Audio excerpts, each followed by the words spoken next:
Bienvenue à mon ciné balado, épisode spécial Ailleurs la nuit. Vous êtes en compagnie de Patrick Marleau et Jean-François Bredon. Salut Jeff. Salut. Alors, j'ai reçu parce que tu as un contretemps. C'est rare que tu t'absentes, mais j'étais en mode solo. Ouais, ça arrive à l'occasion, l'un ou l'autre. Oui. Mais c'est ça. On a notre force et notre grand duo, mais on est deux personnes distinctes, alors des fois, l'un ou l'autre. Alors, j'ai eu le plaisir de faire une belle rencontre. C'était une première fois dans mon cas avec la scénariste et réalisatrice Marianne Métivier, pour qui il s'agit d'un premier long métrage, et aussi la comédienne Amaryllis Tremblay pour Ailleurs la nuit. Est-ce que c'est un premier long métrage pour Amaryllis Tremblay aussi, en fait? J'ai pas fouillé cette info. Je sais qu'elle a fait quand même beaucoup de télé. OK. Mais je peux regarder pendant que tu donnes le synopsis. Voilà. Un film quand même assez dur à décrire. C'est un film choral, sauf erreur. Ouais. Mais en tout cas, il y a un petit chassé de croisés de certains personnages. Là. Pas donc nécessairement qu'ils vont tous se regrouper à la fin dans un party. Là, le personnage d'Amaryllis, c'est comme le pont entre deux histoires. Disons ça comme ça. Voilà. Fait que synopsis... Ouvert, du calme à la campagne à l'insomnie urbaine, les vies d'inconnus se croisent, partagées entre l'appel du départ et l'attachement au passé. Liés par leurs rêves et leurs désirs enfouis, chacun cherche un nouveau départ. Alors, une belle accroche pour Ailleurs la nuit, un film qui a tourné dans plusieurs festivals. Ouais. Faut dire que c'est un film vraiment de... On n'est pas dans l'art et essai, c'est quand même accessible, mais c'est quand même un film d'auteur, quand même dans un traitement un peu niché. Là. Fait qu'il faut aimer ce genre-là. Comme tu le dis, c'est vraiment, je pense, un film de festival. Il a joué à Sao Paulo, à Torino, où il a remporté le meilleur scénario, et au French Film Festival, et aussi au FNC cet automne. Donc, pour répondre à ta question, Amaryllis, non, elle a quand même joué dans quelques films, dont Jeune Juliette et Les Oiseaux ivres aussi, quand même. Ah oui, OK. Pas plate. Voilà. Fait que t'as rencontré l'équipe, vous avez discuté du processus. Oui, effectivement, du processus de l'écriture du scénario, comment l'histoire s'est mise en place, aussi du casting, parce qu'il faut quand même mentionner qu'il y a deux actrices françaises. Dont la brillante Camille Rutherford, qui est en nomination cette année pour Révélation à Cannes. Oui, c'est ça. Donc, à Cannes, au César. Donc, meilleur espoir féminin, mais qui a comme 35 ans. Là, genre. Fait que ça me fait rire, puis qui a fait comme 10-15 films. Mais... C'est plus parce que là, elle a eu vrai. C'est comme. On l'a comme plus aperçu dans un rôle. D'importance. Non, mais dans un rôle tertiaire dans Anatomie d'une chute. Puis là, tout de suite après, elle a eu le premier rôle pour Jane Austen a gâché ma vie, là, une comédie romantique qu'on avait eue au printemps dernier. Puis, fait que là, elle est en nomination pour ça. Fait que, je pense que c'est comme. C'est une drôle de catégorie. Oui, mais c'est un peu comme aux Olivier Révélation de l'année, c'est pareil. C'est pas quelqu'un qui ça fait genre 1 an qui est sorti de l'école de l'humour puis qui a fait 2-5 minutes au bordel. Là. C'est non, mais est-ce qu'ils ont autant de métiers, des fois? Pour la joke, je pourrais aller te sortir, là, je regarderai, mais moi qui suis quand même pas mal ça, puis les podcasts, puis les humoristes, j'y vois venir assez rapidement quand, OK, cette personne-là commence, mais il est juste au point de faire des 5 minutes dans des bars. Puis à un moment donné, Révélation, souvent, ils sont en train de travailler un 60 minutes qu'ils font en rodage. Puis ils font genre la tournée de Simon Gouache en faisant la première partie. Fait que t'es comme, oui, c'est un... Ça devient la révélation pour ceux qui vont voir des shows dans des grosses salle de 1000 personnes pour dire hey, cette personne-là s'en vient, mais tu sais, elle fait déjà des chroniques à des émissions de télé, des émissions de radio, des affaires. Fait que pour revenir au cinéma, je pense que c'est un peu pareil pour les Césars. C'est comme, ben là, on l'a vu dans plein de rôles. Là, enfin, un rôle vedette dont on a parlé un peu. Fait que surveiller ce comédienne, je pense que bientôt, cette personne-là va être dans la nouvelle garde. Là, je pense que c'est de ce niveau-là et non pas juste...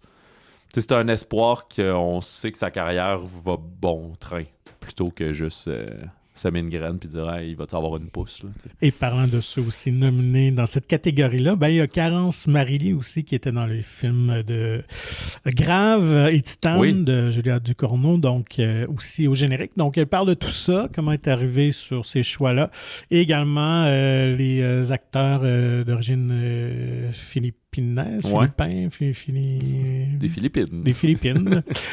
Dont la dame qui est quand même une certaine vedette là-bas, qui joue dans des sitcoms, des trucs comme ça, et qui était reconnue donc à Montréal quand elle venait tourner, fait que c'était très drôle par la communauté. Ah ouais, OK.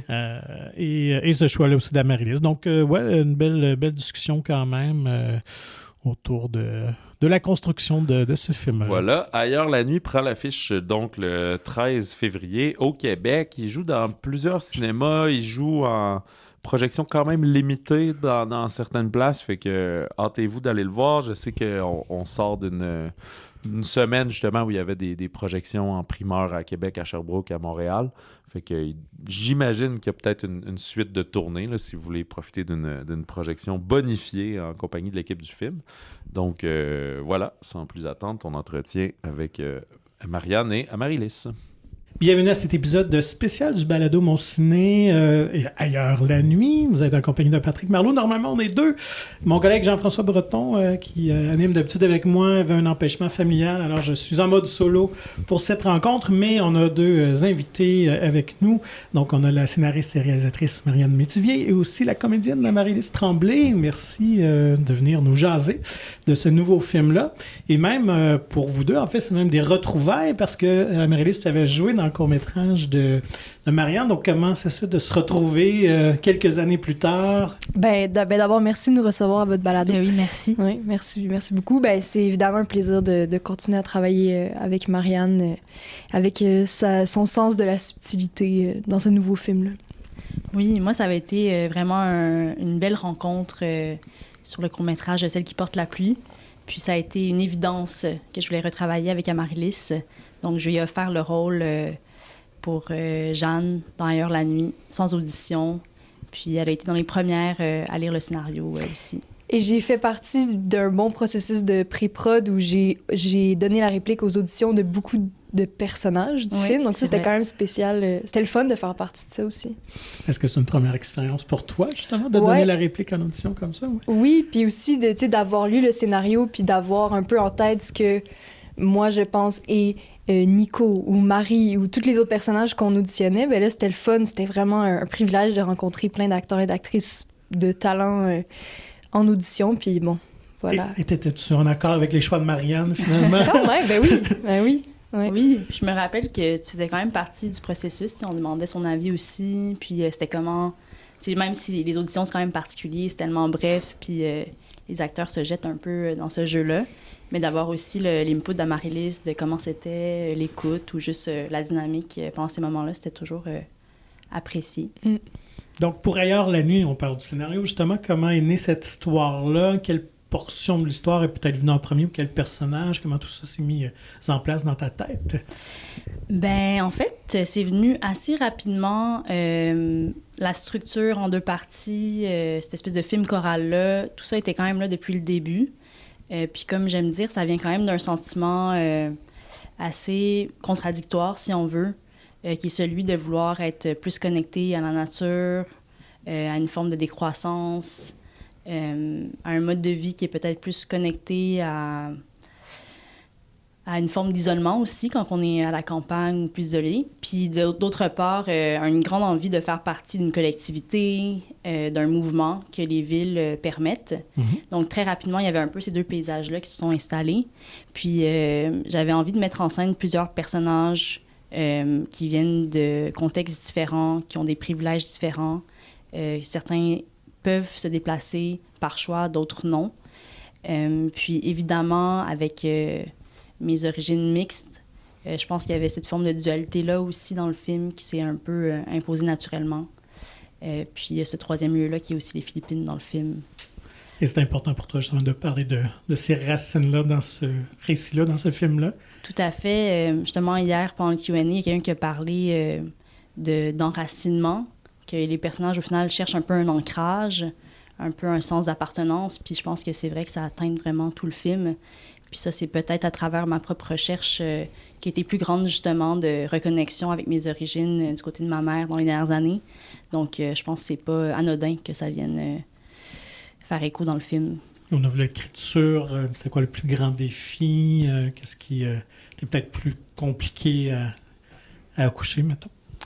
C'est arrivé un peu en ordre chronologique. Fait que la première partie était un peu plus claire pour moi. Puis, veux pas, j'ai commencé en 2019. Il y a eu la pandémie. Donc, le côté un peu isolé, huis clos, dynamique un peu, des fois étouffante, où l'envie de sortir de la ville, où il y a plus de possibilités, est venue plus rapidement. Puis, en parallèle, je développais un documentaire sur les mères migrantes des Philippines. Donc, j'ai fait beaucoup de recherches, puis ça a beaucoup nourri la deuxième partie qui est venue par la suite. Mais je dirais que ce qui est difficile dans l'écriture d'un premier long métrage, c'est juste que c'est long. Puis on passe beaucoup de temps dans notre tête, c'est beaucoup de demandes de subventions, convaincre des gens. Je pense que ça a été un film, c'est quand même un film particulier, il y a beaucoup d'éléments. C'est un film aussi qui est comme un peu dans une structure qui n'est pas conventionnelle. Puis ça, on a dû le défendre quand même à plusieurs reprises, mais c'était vraiment important pour moi que ça reste dans cette forme-là. Donc, ouais. Puis après ça, tu sais, plusieurs personnages, donc comment vraiment leur donner une densité à chacun. C'était quand même un défi. Et toi, qu'est-ce qui te plaisait dans ton personnage de Jeanne? Ce qui me plaisait, c'est que c'est une fille passionnée, c'est une fille qui fait une maîtrise donc sur le travail du personnage de Marie, mais je pense que ce que j'aimais, c'est qu'elle cherche quand même à vivre de façon qui lui est personnelle, puis à faire un projet artistique, puis à vraiment...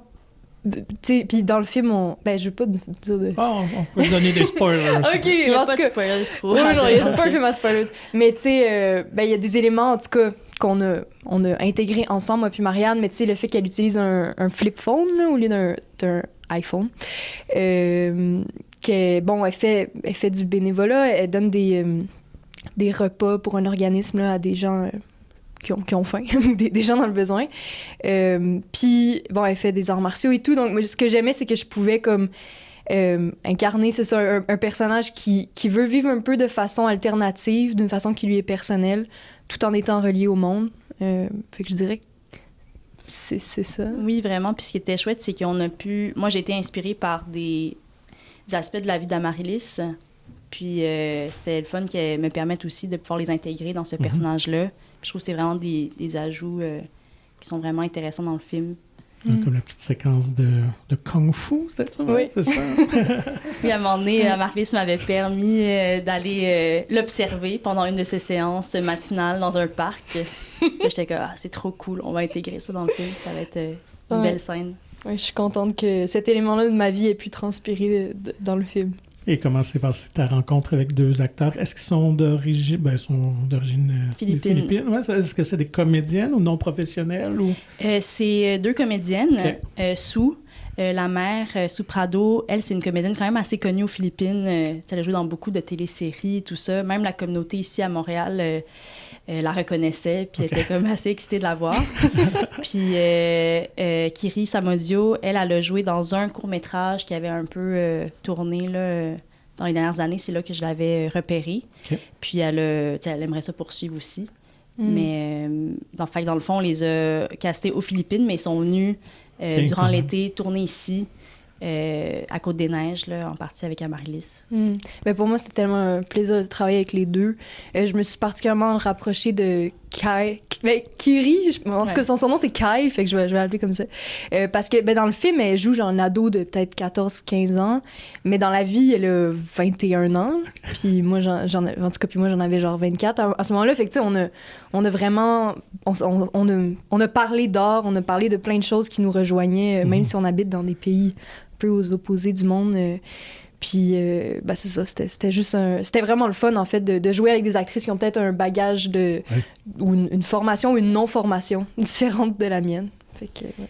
Puis, c'est drôle parce que Kai, elle disait que, dans le fond, son personnage, ça fait environ 6 mois qu'il est arrivé au Québec. Puis, dans le fond, elle, c'était la première fois qu'elle découvrait Côte-des-Neiges. Fait que c'était un peu aussi sa propre expérience.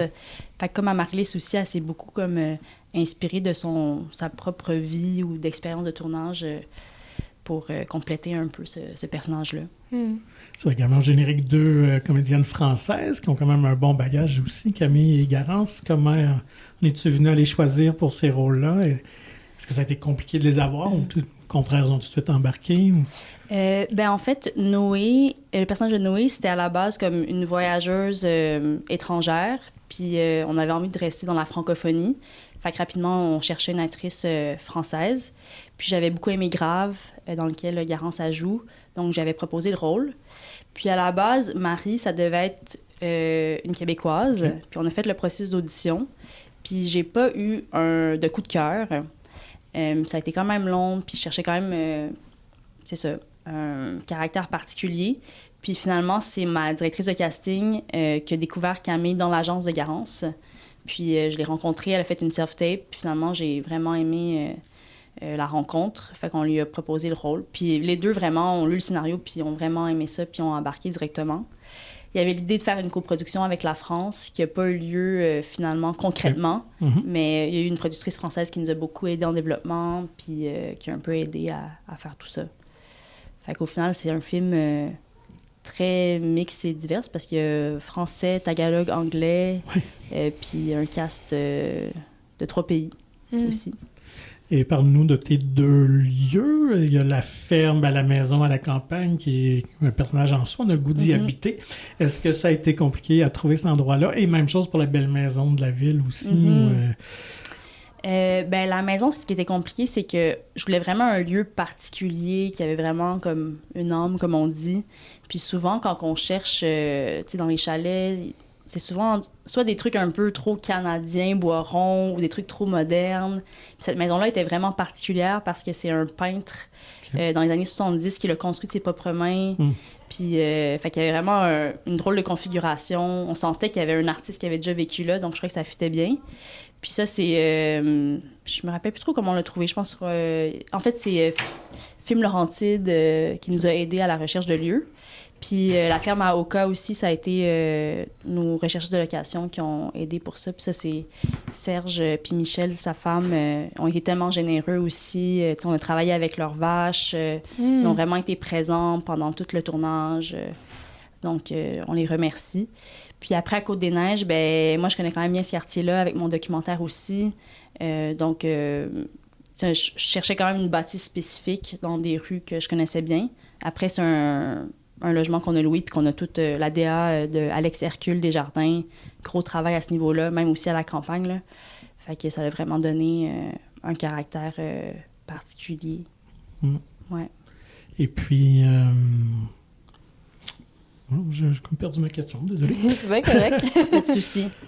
Vas-y.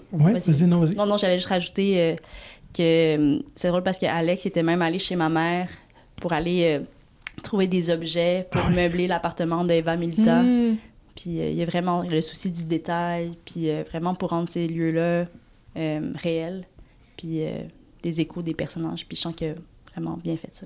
Oui. J'allais sur la maison, la belle maison luxueuse aussi. C'est dans quel coin, cette maison-là? Ça, c'est à Saint-Bruno. Saint-Bruno, ah, ouais. Je savais pas. Puis c'est fou, cette maison-là, parce que, tu sais, bon, souvent, les travailleuses migrantes des Philippines, ils viennent souvent en tant que caregiver ou nanny ou femme domestique, comme on dit. Ouais. Puis elles travaillent souvent dans des maisons aisées. Mais là, ça, on dirait que c'était comme le cliché de la grosse maison avec l'espèce d'escalier en colimaçon, la piscine intérieure. Fait que c'était vraiment... En plus, les colonnes, c'est comme des fausses colonnes. Là. On tapait dessus, c'était quand même pas... Fait qu'on dirait que c'était...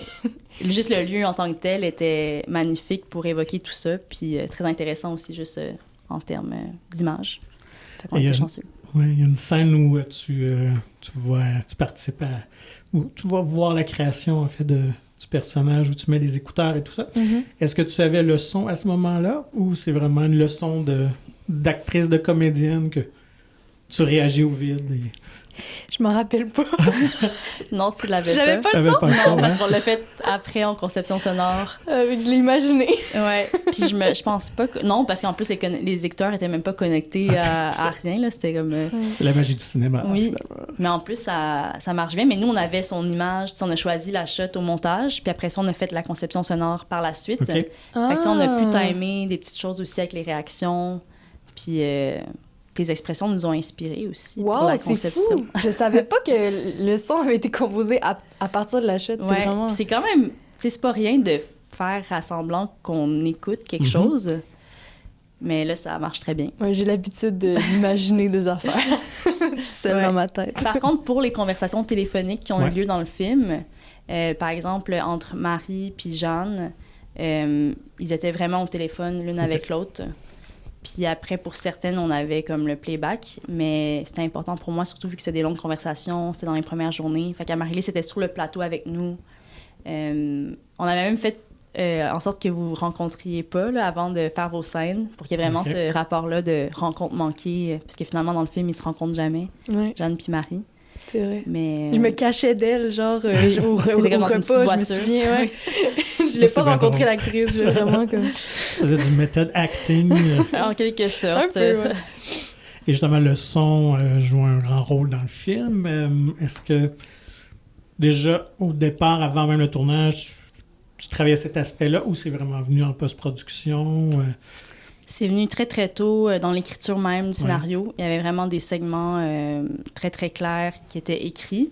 Puis, Ilia Gafouri, le concepteur sonore, c'est un très bon ami puis collaborateur de longue date. Fait qu'il a été impliqué très tôt à lire le scénario avec moi, à parler du son. Puis, c'est vraiment devenu un élément central dans le film. D'autant plus qu'il y a un personnage qui enregistre, c'est sa pratique. Mais après ça, je pense que l'univers sonore est vraiment le lien ou le pont entre tous les personnages, tous les lieux, amène une autre dimension au film. Donc, on a vraiment travaillé ça en amont. Puis après ça, tu sais, on est vraiment parti de sons qui étaient réellement enregistrés sur les lieux de tournage. Mais après ça, on les a comme... soit on les a modifiés, on les a décontextualisés, on a joué avec des tonalités qui pouvaient s'apparenter à, mettons, un bruit de moto qui ressemble à un bruit de climatisateur, puis vraiment mettre des sons de la campagne dans la ville et vice-versa pour créer un peu ces portails-là.